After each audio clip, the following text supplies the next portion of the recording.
we're back in Barcelona, where it all began. This is Season 9 of the European Poker Tour. Season 9. Season 9. Season 9. the Super High Roller is the perfect way to kick off the new season.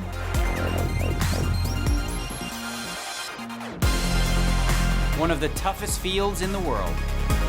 It's a huge reload tournament. The buy-in is €50,000. It doesn't matter how many reload it takes.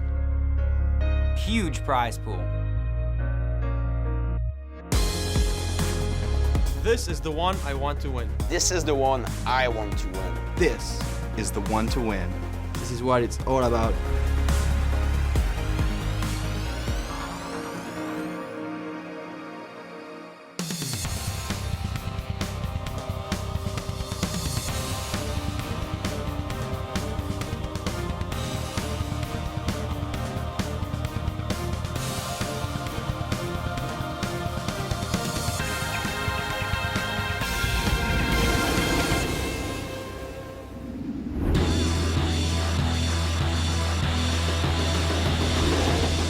Casino Barcelona plays host to the first event of Season 9. And what a way to get things started. The PokerStars.com EPT Barcelona Super High Roller will be showcasing some of the world's most prolific and feared players. Well, I'm super excited. It's cool. It's back in Barcelona, so yeah, it's going to be a lot of fun. I love those high rollers. It's rebuy also, so it's going to be a lot of action. As soon as I heard that, Barcelona announced this like €50K buy-in event, I really wanted to come over and play this whole tournament series this week. With an expected field of at least 50 challengers, each contributing their first buy-in of €50,000, we start with an initial prize pool of €2.5 million. But it's certain to be much bigger than that once the reload dust has settled. Playing in a high roller is a lot more competitive, and there's smaller fields obviously too, so that increases your chances of making a good score. The fact that you can, re-enter for the whole day, I think we'll have a really, really nice field, and it looks great already. I'm really excited for it. With late registration and the unlimited rebuy option until the start of day 2, we can guarantee two things: early action and an ever-expanding prize pool. I'm drawn to these events because pretty much the money and, the thrill of winning a big buy-in tournament. It feels good coming into this as the defending champ. It would just be pretty unbelievable if I could somehow win back-to-back Super High Rollers. With a who's who of poker in the field, it's hard to see a standout favorite. But for one player, a Super High Roller title would complete an unprecedented EPT legacy. It will really mean a lot for me because I already have 3 high roller titles in the EPT. Super high roller is one of the only things that's missing. Standing in the Frenchman's way is Hall of Famer Erik Seidel. The American pro has experienced Super High Roller success across 2 separate continents, but European silverware still eludes him. I haven't had a chance to play as many EPTs as I would have liked. This would definitely be a special tournament to win and have that on the resume. It's something missing for sure. Joining him center stage is bracelet winner Timothy Adams, fresh off the back of a summer even Seidel would be proud of. Momentum and confidence is the biggest thing. If everything's kind of working, it's you should continue playing as much as possible. From a young American hungry for European success to a European dripping in EPT high roller accomplishments. Last year, Philip Gruesome had 5 top 4 high roller finishes and took down consecutive high roller events in Barcelona and London. So the German pro will have fond memories of his last trip to Barcelona, but it was back here in 2006 that we saw the world's most famous player make his debut on the tour. Phil Ivey made an EPT entrance to remember, opening his account with a runner-up finish. With more high-stakes tournaments on the EPT than ever before, this nosebleed stakes specialist has returned to the circuit. Will he go one better than his main event finish in Season 3 and finally get his hands on an EPT trophy? Hello, I'm James Hartigan with Joe Stapleton. Welcome to EPT Season 9 and the biggest poker festival that Barcelona has ever held. We had 1,000 runners from one of the prelims. The main event is expected to be in the same ballpark. Unfortunately, today's event is only going to get about 50 runners, but that's because the buy-in is €50,000. But don't worry, all your favorite sickos are here in Barcelona for the biggest super high roller in EPT history. And as you'd expect at the start of a new season on the tour, a few tweaks, a few changes, some exciting new additions, but some things remain the same. I got a new suit. As is often the case with these events, players were slow to their seats, causing a slight delay to the start of the day's proceedings. Oh, we need cards. Careful to be on the outside. Yeah, I know. Okay. Hey, I need players. But as the first bell rang, our poker heavyweights wasted no time trading blows. No surprise to see the active ElkY on his way to needing that second bullet. But with 3 for 3 cashes in these high-stakes EPT tournaments, it was a shock early exit for Daniel Negreanu. Less super high roller and more super high fever. I had a really bad cold. When I sat down, I mean, the cards were blurry. My head would turn right and the whole room would turn left, and I just kind of was in a daze. And within about 20 minutes, I just thought, there's no way I'm going to get through this day. I'm going to go take a nap. I'm not sure I'm going to play. I'm sick.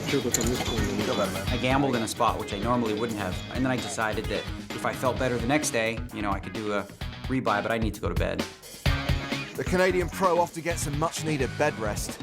His fellow countryman Jonathan Duhamel also found himself sifting through his pocket change for that second buy-in. Yeah. Okay, where did I get that? Upstairs in the casino. Really? Yeah. Okay. It's not so much if, but when the former world champion decides to reload. American pro Steve O'Dwyer wasn't waiting around. He was the first player to revisit the registration desk. Let's hope he can make his 50K last a little longer this time. At a $500 limit per trip, that's 100 trips to the ATM. There's going to be a line. Erik Seidel used to be #1 on the all-time money list, but then someone had to go and have $1 million buy-in at the World Series. Our executive producer has a crush on this kid, so expect him to get plenty of screen time. Play to final table tomorrow, yeah? 8? Final table of 8? Okay. ElkY and ring announcer Robbie definitely have the same stylist, right? By stylist, I mean absolutely no one. Interesting mix at our first feature table. We've got a couple of affluent amateurs in the shape of Jim McCrink and Vladimir Troinovsky. One of the pros at the table, Erik Seidel, has already got his starting stack of 250K up to nearly 600,000.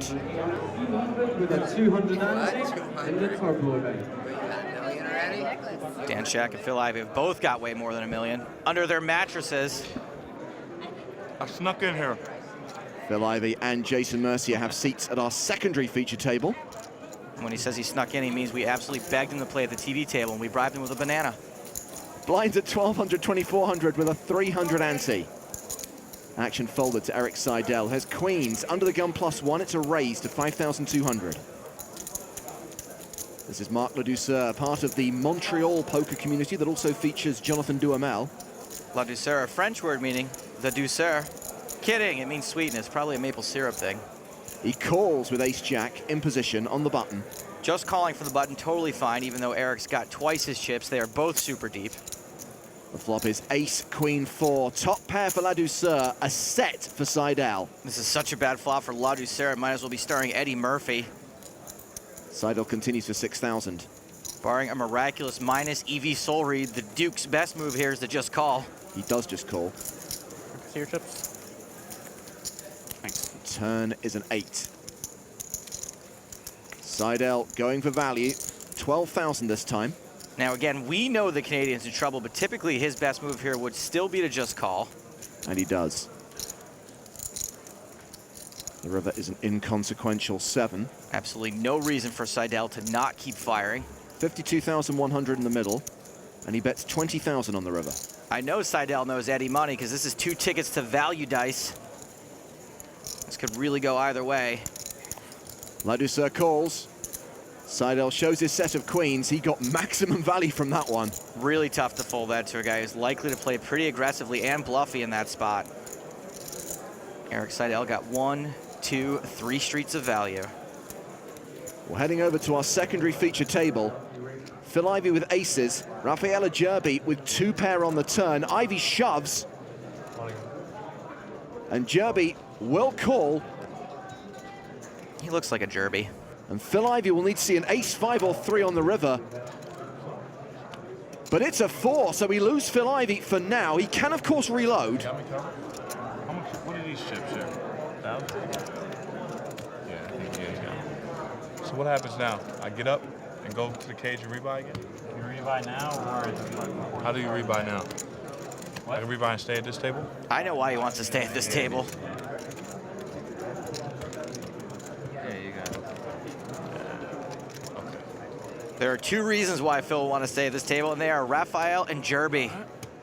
It's going to cost Ivy 50,000 euros to come back into the tournament. Jerby now up to 410,000 in chips. And this graphic should read, Phil Ivy, he'll be back. One of Phil's friends is still at the tables. Chung Yin Sun is the only lady in the tournament and the only player to take advantage of EPT Season 9's complimentary bedazzling service. Shiny things. She's a businesswoman and poker enthusiast. Staying on the outer table, Steve O'Dwyer has got Johan Van Til, aka Busto Soon, at risk and drawing pretty thin. O'Dwyer rivers a straight. Van Til is sent to the rail. Pretty rare you get it in with 2 overs and a flush draw that you're a 16% dog. I don't know if it's more or less a needle that he totally bricked out anyway. Pretty annoying either way. Before that satellite that you found? Maybe picking the name Busto Soon wasn't the best choice for him, karmically. Who else is on the outer tables? Our last Super High Roller champion, Justin Bonomo. To answer your question, yes. And the first ever Super High Roller winner, Eugene Kachalov. Let's hope Eugene is feeling better this year. At last year's Barca final table, he was so sick he looked like Elliot at the end of ET. So Erik Seidel with the early chip lead, a stack of nearly 650,000. Back at our secondary feature table, it's Rafaela Jerby against Phil Gruesome. 2 pair for Gruesome, Broadway for Jerby. This is going to be a shame. Jerby checks, Gruesome bets, 40,000. Here comes the raise. Throws that bet in with some force. Try to Jerby your enthusiasm, pal. 115,000 total. Phil Gruesome looks a little nonplussed and maybe even a little suspicious, though I don't think he can ever lay this down on the flop. 115, right? Yeah. He calls. When this goes 3 bets pre-flop, you just can't fold there. Jerby's allegedly friends with Dario Minieri, but I don't see them cruising around on Dario's moped together. 6 of clubs on the turn. All in. Jerby shoves. Check raise, then the open shove. That's gonna look pretty strong. Now I need a card. Exact card. It's all in for my friend Umberto, just for him. It would be all in for Phil to call. Phil's likely gonna have to think this through. He's got top 2. Wowzers! What a fold! Iken has sick laydowns? Why did Jerby show him? Hey, all of Italy just fist pumped. The rest of the world shaking their heads. A great fold from the German. Do you make that fold? Tag your tweets, EPT Barcelona.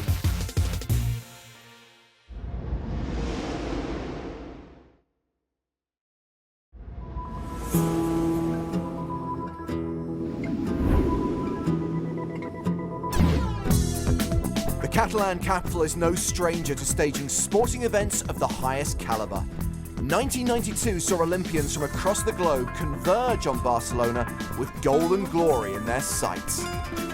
Nou Camp is home to one of the most famous football clubs in the world and has staged many memorable moments. Now the second largest city in Spain entertains an elite field of the world's best poker players.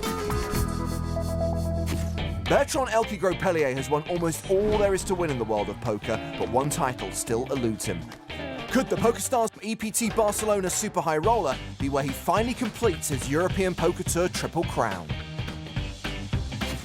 I'm really excited about playing in Super High Rollers because it's getting bigger and bigger every year, and like everybody gets super excited, and there's really like the toughest field, and it really has a very special atmosphere and special feel to it. I already have 3 High Roller titles in the EPT, and Super High Roller is like one of the only things that's missing. That and the second EPT title are my 2 biggest goals this year. So I'm gonna try my best to win one this year, yeah. If you've ever spent more than a few minutes with ElkY, you'd realize the Super High Roller title isn't the only thing that's missing. New blind level, 1,500, 3,000 with a 400 ante. Action is on ElkY. He's not going to play this hand. Marc Ledouceur has Jack-9 offsuit. in late position in the cutoff. He will raise to 6,200. Jim McCrink has ace-queen on the button. McCrink's a high-stakes regular who lives in Las Vegas. He re-raises. It's a 3-bet to 16,000. Timothy Adams, a former youth soccer player, now poker pro. He's been around a few years, but at this year's World Series, he won a bracelet and cash in the main event. He's got aces. 35-7. And he 4-bets. 35-7. Makes it a total of 35,700. That gets rid of Ladouceur. Now, McCrink could get it in here if he thinks Adams is capable of messing around at all, which I assume he is since he's under 30. On the flip side, McCrink is over 50, so he's probably not 5-bet getting it in with ace-queen very often. Sure enough, he folds. And Timothy Adams wins a decent-sized pot with that 4-bet. Look at that perfect face. He's like if George Clooney and Jesse Metcalf had a kid. He's both good at poker and ridiculously good-looking. He's like the bizarro me. Jonathan Duhamel thinking about whether to reload. Meanwhile, Sorel Mizzi has just arrived. The first late entry of the day. Sat next to Bonomo. Barely above starting stack. Really? Okay, Yeah. players in I have, the high roll event. I have 280. If you'd like to You have a make lot of your way physical back stuff. to Maybe your 290 seat, after that last time. the Okay, turn will got the begin 100s. shortly. Oh, okay, so I'm not that far behind. Staying out in the field. It's Michael Tereniak against John Juanda. Not a huge pot considering blinds are at 1,500, 3,000. Action on Juanda, and he bets 10,500. Looks like this pot's about to get bigger. Tereniak will call. We go to the river. The 3 of hearts. Johnny Hotel Juanda is also in the top 10 tournament money earners of all time. And that 3-ball was a huge brick. Really shouldn't have affected anything about this hand. Juanda going for chips.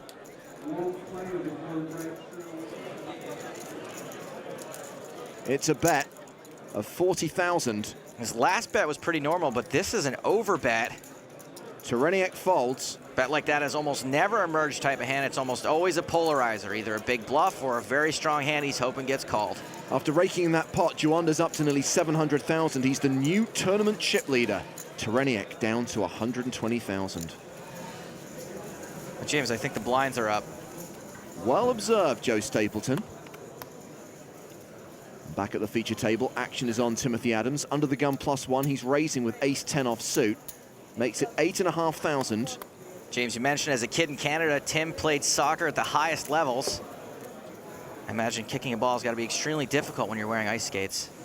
ElkY is called in position. And we go heads up to the flop.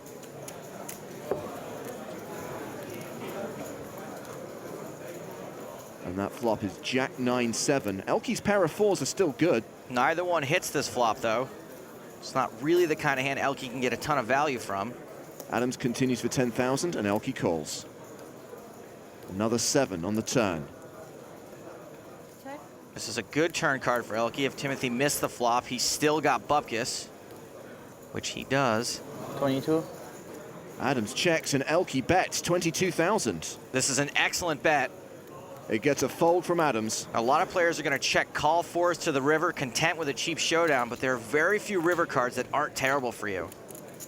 Heading over to the secondary feature table, Jonathan Duhamel is back. Don't make me make a second rebuy. I'll take one of the third as well. Anybody wondering when Jonathan's going to run out of that money from the main event win? No? Just me? Meanwhile, we've already lost Sorel. There's a guy who won't be rebuying unless he can find a lonely rich old lady out in the parking lot. Remember, every time someone reloads, it boosts that prize pool. The reload period is open until the end of day 1. Staying on the secondary feature table. So there's a couple of players in this hand. 4 to be precise, and Jason Mercier has moved all in with an up and down straight draw. Rafaela Jerby with the same hand has made the call. Jerby cold calls a bet and a shove with an open ender. Story checks out. Mike Watson also open-ended. To the low end of the straight, he folds. Phil Gruesome with 2 pair. Gruesome's going to have the best hand here a lot, but if Jerby had a set, he'd probably play it the same way. Under 35, right? Yeah, hold on. Gruesome calls. So Mercier all in. Action on the side, potentially, between Gruesome and Jerby as we go to the turn. And that turn card is the Jack of Hearts. It's the straight for Jerby and Mercier. Gruesome way behind now. Jason and Jerby are set to chop, but Jason's free rolling hearts. Great spot to be in. Unfortunately, he can't get any of the side action. Gruesome checks the turn. Terrible card for him. And Jerby now moves all in. Phil can maybe get away from this now. We saw him make a pretty solid laydown before a 2-pair. After Jerby versus Ivy, we know he likes to get it in when he thinks he's ahead. Can I say this is pretty gruesome? Because it is pretty gruesome. It is loaded with Gru. Another great fold from the German. Oh, no chance to win anyways. Jerby can only chop. Mercier can scoop it with a heart. It is a heart. Ooh, baby. Guys, Jason Mercier just rivered a guy. Did we get that? Were we rolling on that? Jason Mercier triples up to over 467,000. Phil Gruesome has made more impressive folds than that clown that climbs into the suitcase at Cirque du Soleil. Rafael Jerby now down below 400,000. He is an amateur player, although he's had some success on the European Poker Tour, winning the High Roller event in Villamoura back in Season 7. Riuscire a battere i più forti di tutto il mondo è quella la competizione che mi piace, è quello che mi dà soddisfazione. Voglio cercare di vincere assolutamente proprio per la competizione, non tanto per i soldi, ribadisco, proprio per la competizione perché mi piace vincere. Infatti ho giocato con Filavi e aver eliminato Filavi mi ha divertito molto. È uscito, adesso domani ha detto che prende un altro rebuy, spero di fargli anche quelli e andare avanti. That guy is a high roller champion? Really? There were 16 entrants. Jerby still among the chip leaders, 10th overall. John Juanda still out in front. Phil Gruesome's strong decision-making paying off. He's second in chips. Erik Seidel is third, still up over $500,000 in chips. And Seidel is in action at our featured table. He's got aces. Timothy Adams has got kings. Adams opened, Seidel has 3-bet. Well, this isn't going to end well for Timbo. 34, 35, 34. There is the 4-bet to 34,000. If he had made it 35, he'd pot committed. Maybe he can get away from it for 34. Right. Seidel 5-bets, and he 5-bets small to just 50,000. 64, 64. And then Adams clicks it to 64,000. That 6-bet is even smaller relative to the size of the pot. Seidel bets enough to put Adams all in. Adams calls. It used to be a time when commentators would be all, hey, maybe he should have known by the 5-bet he was up against aces. And all I have to say to that is folding kings pre-flop is like trying to record your favorite show on a VCR. We don't do it anymore, brah. Adams is the player at risk and way behind. He needs to see a king on the river. He has 2 outs. And he hits one of them. Wow, hail to the kings, baby. Both these guys handling it like absolute pros, and by pros, I mean boring. Seidel, would it kill you to berate a guy one time? Can we at least put some bleeps over that? Adams, can I get a fist bump? Anything? He's now up to 314,000. My name is Timothy Adams, and I'm from Burlington, Ontario, Canada. It's kind of weird because growing up, I mean, all my friends back home call me Tim. Like, the only person that calls me Timothy is my mother. And my online poker screen is a variation of my full name, Timothy. I find that most of my poker friends just call me Timothy, which is kind of weird for me, but it's kind of cool as well. I've played soccer all my life, and I used to be like addicted to playing. I had to play every single day. I worked really hard at it. Growing up, when I was 15, 16, 17, I played arguably the top league in Canada for youth soccer. We used to travel to the States and play in big tournaments. I definitely want to always be a part of a soccer team, and just like I kind of always want to do poker, but I would definitely swap being a professional poker player, and I would be a professional soccer player, 100%. Yeah. It's the first super high roller I played. I've played multiple $25,000 buy-ins. I never really had much live success, and I had a really good summer. Everything went right. So I'm kind of just carrying forward the momentum of the summer to Europe and just kind of giving it a go. Momentum and confidence is like the biggest thing, where, you know, if everything's kind of working, it's like you should continue playing as much as possible. His mother would call him by his full name, which was apparently Tim Zero Thee. Canadians, eh? On this next hand, we are going to sweat with ElkY. He's facing a raise from Marc Ladouceur. ElkY with 4s in the big blind, and he will call. Good implied odds for hitting a set against most hands. Flop is King Deuce 8. Not a terrific flop for 4s. Not a terrible one either. The King's going to hit a big part of Ladouceur's range, but the 8 and the Deuce not as much. 4s could still be good. ElkY checks. Ladouceur continues for 8,500. And ElkY calls. This is somewhat of a loose peel, but he is going to have the best hand some of the time. Jack of clubs on the turn. That's a bad turn card for us. Many cards would be, though. Goes check, check. That might have been Ladouceur waving the white flag. The board pairs on the river. The Jack of diamonds also brings a potential flush. ElkY checks a third time. 19. And Ladouceur bets 19,000. Well, my initial instinct is that we're beat here, but I don't know why Ladouceur would have checked the turn with a strong hand. I think if he double barrels, we fold. I still say fold. ElkY calls. You're good. He's not just good, he's great. Ladouceur had 6-4 for a total airball. ElkY made a great call and finally has above his starting stack. He's up to 273,500. He really is the king of the sick call. Find out how you can join us on the European Poker Tour by visiting PokerStars.com.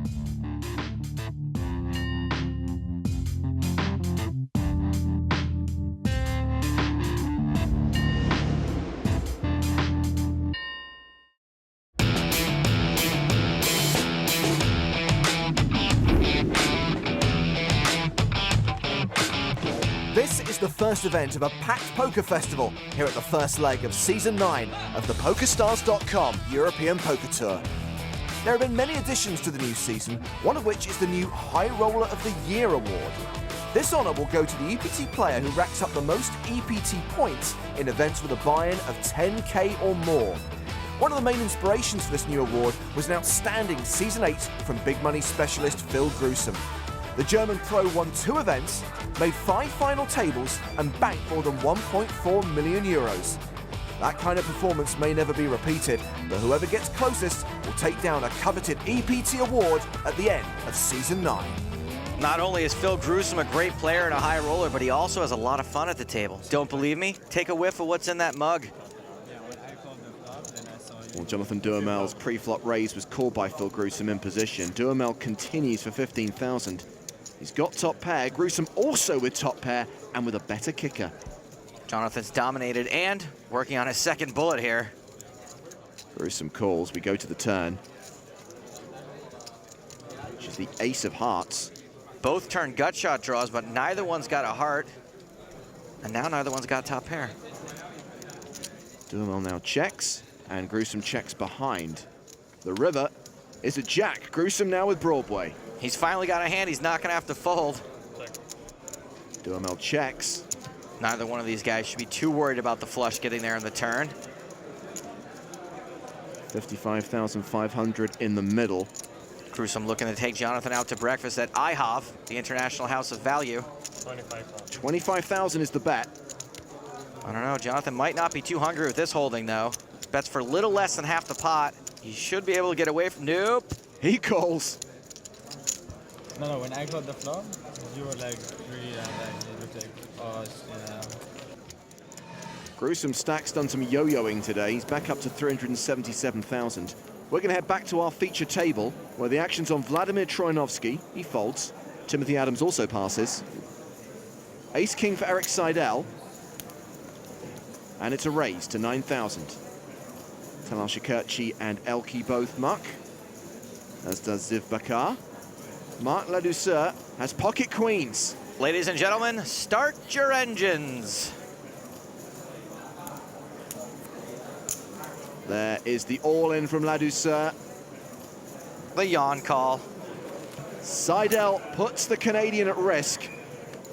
Like vanilla versus chocolate, this is your classic race situation. Seidel has Ladouceur well covered. Queen's currently ahead. Not anymore. Seidel spikes an ace. Ladouceur looking to get out of his Ladou chair. He needs a queen. What was that? I'll take a spade. He'll need 2 of them. Now he's drawing to one of the 2 queens in the deck. Doesn't hit on the river. He's eliminated. Erik Seidel collects a scalp. This one's got some hair on it. Not sure if we'll see Marc Ladouceur again. He does have the option of reloading. Erik Seidel now up to 602,000 in chips, a 151 big blind stack.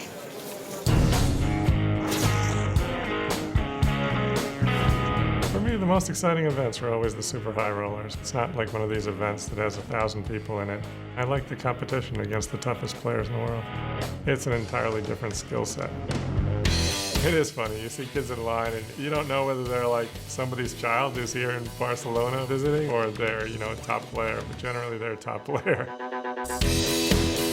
This would definitely be a special tournament to win. I've never won an EPT tournament. To win one and have that on the resume, it's something missing for sure. €1 million is a pretty good deal.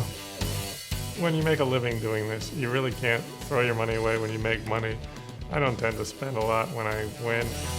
There are 5 of us now that all have more than 16 million in earnings. I enjoy the competition.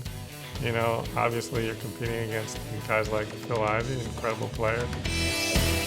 The players here, some of them are extremely good, and you do get some weak players. But you don't see too many weak players in the high rollers, unfortunately. We need to encourage more of that.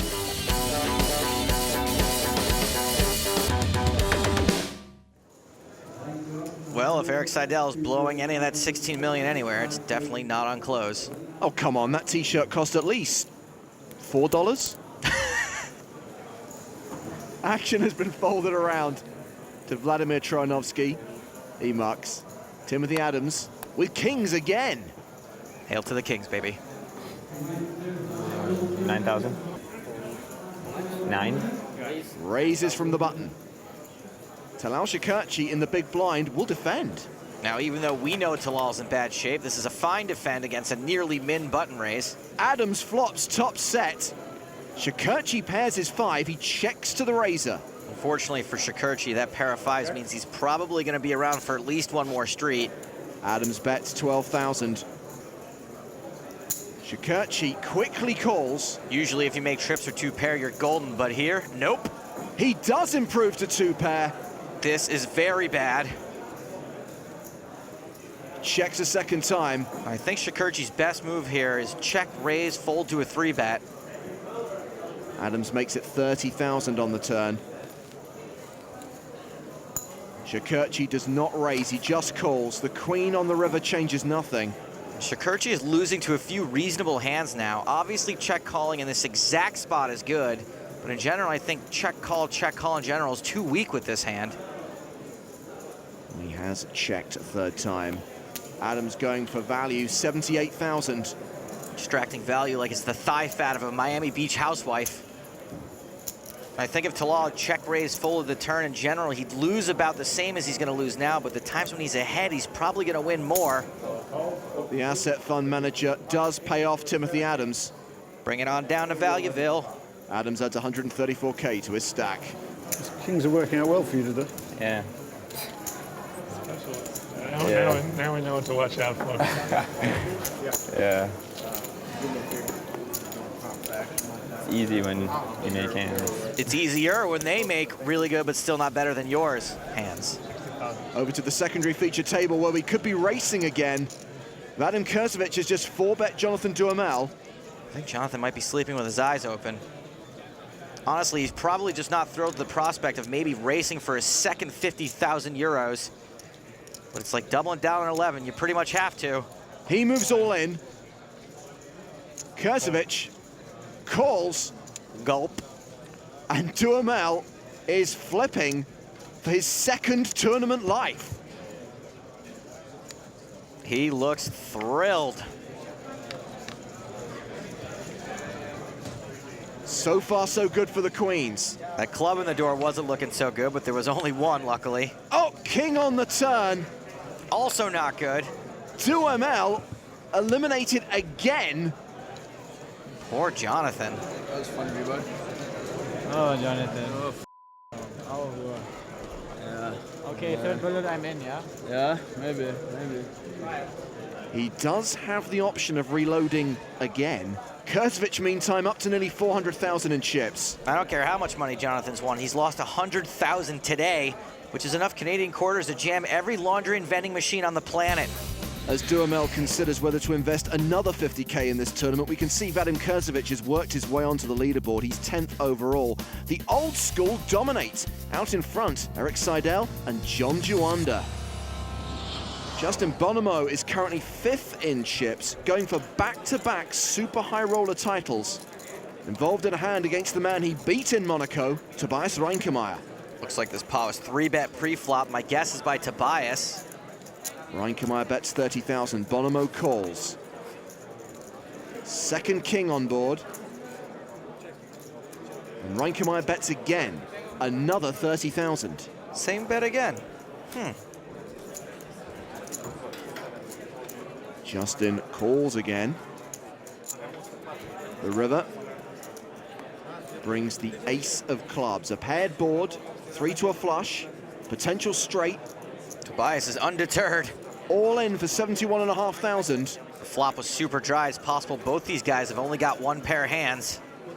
Bonomo folds. He was getting huge odds on the turn, so my guess is he was hoping Tobias would just give up on the river. He didn't though, so Tobias earns the pot, yo. Reinkemeyer up to 264,500. The bridesmaid looking to become the bride.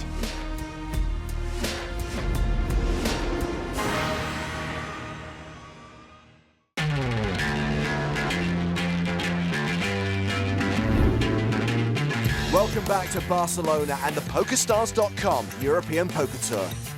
Before the break, we saw our Season 8 Grand Final Super High Roller runner-up exact some revenge against the player who pipped him to the title. Justin Bonomo crushed that event in Monaco and used it as a springboard for a successful Grand Final festival.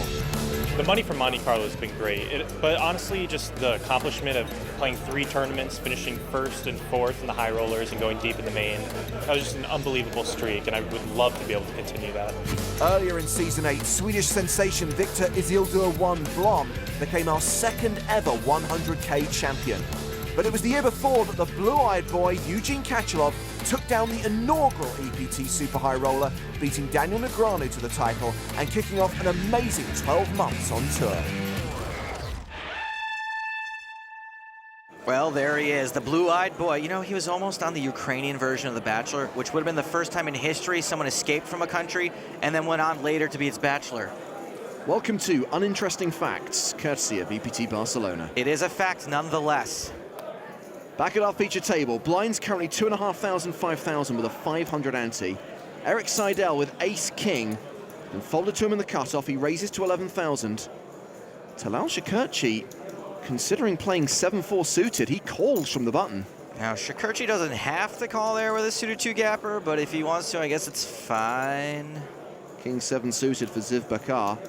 Bakar's getting better than 5-1, so I assume he's in.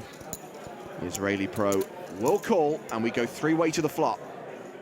And that flop is King, Deuce, Queen. Top for Seidel. Now, Shakurchi's flop nothing he can get into trouble with, but look what he's dragged Bakar into. Dominated with top pair. He's like the old lady in the background of every Three Stooges scene who unwittingly gets hit in the face with a pie. Seidel has continued for 16,000. Shakurchi has folded. Bakar, not so lucky. 6 of diamonds on the turn. Seidel still way ahead. Puts another flush draw out there, but doesn't really change too much for either of these guys. Bakar checks a second time. Seidel continues to bet for value. 40,000. He's barreling off, hoping Bakar just keeps calling. Bakar does call. This is becoming the new standard line for top pair. Call, soul read. 151,000 in the middle. The 9 of diamonds on the river. Kind of a scary card. Open-ended on the flop just got there. Runner flush just got there. Bakar checks again. Seidel checks behind and shows ace-king for the win. Pretty lucky for Bakar. Such a scary card hit the river. It's totally within the realm for Bakar to have called another bet there. And by realm, I mean Middle Earth, because Erik Seidel is a wizard. Yeah, and he's ridiculously tall, like Gandalf. They wouldn't even have to use that forced perspective on him. Over to our secondary feature table. But I rebuy tomorrow, not today. Phil Gruesome all in. Masakagawa with the decision. Grusham would have to rebuy if he's called and if he loses. Only 3 red. He shoved for around 16 bigs. I think this is usually a call with King Queen. Flip it. Ace deuce marginally ahead, but it's close. Kagawa calls. Kagawa's got 2 live cards. Look, now we got some bet money. You know, we would have flipped, but we take his. There's a third player briefly involved in this hand before Phil shoved. Ace high still leads. Kagawa will need to hit a king or a queen to eliminate Gruesome. And it is a queen. All right. Kagawa, the river rat. See you tomorrow, man. I think that's a great strategy. If it's just not your day or you're not feeling it, just come back tomorrow with a fresh stack. You still got over 40 bigs. Kagawa has already reloaded. And Phil Gruesome will do the same. All right, guys. See you tomorrow. Not unless we see you first, lol. We're actually coming to the end of day 1. Just 4 hands left to play. And a new player at our feature table. It's the always entertaining Artem Litvinov. If you guys don't know old Artie here, you will. He's such a character that when I get my sitcom deal, he's gonna play my neighbor. He's raised from under the gun with ace-9 suited. Might have a customer on the button. Talal ElkY likes these suited gappers. He calls with the 8-6. ElkY in the small blind with pocket 8s. ElkY might 3-bet here, depending on whether or not he thinks these guys are likely to go crazy with less than stellar hands. ElkY decides to call. Bakar gives up the big blind. 3-way to the flop, which is ace-6-5. Pair and a flush draw for ElkY, pretty huge. ElkY checks the action to the pre-flop aggressor. Litvinov continues for 30,000 with top pair. No way ElkY can fold, but there's also no reason to go crazy. The pair could be good, and not many better hands are going to fold. Certainly no aces. He does call. ElkY gives up the 8s. Heads up to the turn. Pretty easy fold for ElkY with a bet and a call in front of him. Turn card, the 4 of diamonds. ElkY picks up outs to a gut shot now. Litvinov checks. ElkY checks behind. River for free. The jack of hearts. They both check it down, and Litvinov will show his pair of aces for the win. And I think both these guys played it just fine. There's no shame in a cheap showdown, especially in tournaments. So Litvinov will add 60,500 chips to his stack. Someone should tell Talal that he can fold his button sometimes. You have big blind, I'm only bet, only raise, and don't stop it. Bet. And maybe last card I have. There's no point saying that now. Litvinov won't get that opportunity. ElkY won't have the big blind again. Maybe eight more. Maybe yeah. Okay. I have to be in the big blind every time. Yeah, sorry. 8 hands. It's after. Oh, sorry. Yeah, after. Number 1, Robbie's an announcer. He doesn't have that power. Secondly, I don't think he's open to bribery. Thirdly, the guy's got a purse. We're heading to one of the outer tables. Steve O'Dwyer is 3-bet Mike McDonald. Steve's made it 36,000. Decision is on Mike. Used to be 3-bet and means something. These two could literally have any 2 hands. The Canadian will call. And we will see a flop.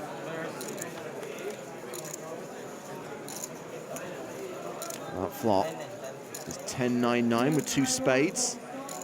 McDonald checks. To the last aggressor. And O'Dwyer checks behind. Typically he would continue there. 3 of hearts on the turn. 2 flush draws out there now. 37.5. 37,500 is the bet from Mike McDonald. And the stare down. Seemingly a decision for O'Dwyer. He's probably deciding whether or not he can afford a 3rd bullet. He's on his 2nd one now. He calls McDonald's bet. The 5 of hearts comes in on the river. McDonald now checks. O'Dwyer checks behind. Both players could have been repping a ton there. McDonald with king high, O'Dwyer with ace high. Timing's just shut down and lost the hand. Heck, maybe Steve is stationed with ace queen anyhow. O'Dwyer's stack moving up, McDonald's stack moving down. That stare down is intense though. I wish we could play the Halloween theme music over it. Back to the feature table. ElkY's picked up King Queen under the gun +1. He raises to 10,000. Action has been folded around to Jim McCrink. He throws the 6-7 away. Vladimir Troyanovsky on the button. Even though Troyanovsky's got a suited 1 gapper, he's in for a world of hurt if he makes his flush. He calls on the button. And with the blinds releasing, we will go to the flop. That flop. King, King 9. Trips for ElkY. Troyanovsky's paired is 9. 12,000. 12,000. ElkY bets 12,000. Troyanovsky quickly calls. Troyanovsky has less than 1% equity, even though he flopped a pair. That's pretty tough to do. The turn is the 8 of diamonds. Troyanovsky now drawing dead. No reason ElkY shouldn't let that ruin his good time. Bets 32,000. Now, even though Troyanovsky, oh, that word is exhausting. Even though Vlad is drawing dead, it's perfectly reasonable that ElkY would be double barreling with worse than a pair of 9s here. So you can't really blame the guy for calling. And it looks like he will call. Yep. Nearly 120,000 in the middle. The Jack of Diamonds on the river. There's now 4 cards to a flush out. There are a whole bunch of straight draws just came in as well. ElkY checks. That card kills more action than the Motion Picture Association of America. Troyanovsky checks behind. ElkY will show his trips for the win. Troyanovsky should only be checking there if he's given up. He should know his hand has absolutely no showdown value. So ElkY wins that pot, but ends the day below average in chips. It's time for the last hand of the day, and it's the biggest pot of the day. A 3-way all-in. O'Dwyer with aces, Kurganov with ace-king, Bulichev with queens. 3-way pot, 3/4 of the equity. Must be nice, buddy. So far, so good for the aces. There's a king on the turn. Kurganov needs another king. Bulichev looking for a queen. Instead, it's a 6 on the river, so Steve O'Dwyer will more than double up. Ilya Bulichev is eliminated, and Igor Kurganov will be left with next to nothing. Steve O'Dwyer, more like Steve-O, first guy in the tournament to reach 1,000,000 chips. It's Irish. No one else with a 7-figure stack. Erik Seidel second on the leaderboard. He's had a consistent day 1, but Steve O'Dwyer will come into day 2 as the dominant chip leader. He'll be so glad he reloaded. No, today was not a good start to the day, but I can't really complain anymore now that I've got the chip lead. You know, whenever you have aces, you just dream about people continuously re-raising you in a multi-way pot, especially in the biggest tournament I've ever played. So to have that happen was pretty nice right at the end of the day. Next time, twice bitten but still not shy, Jonathan Duhamel leads an all-star cast returning to battle. Woke up this morning, I was feeling good, so here I am. It's new tactics for Negreanu. No thinking today, it hurts. Just play. And Smith stacks up against Seidel. Just played it perfectly. I think he got as much as he possibly could out of the hand. Don't miss day 2 of the EPT Barcelona Super High Roller.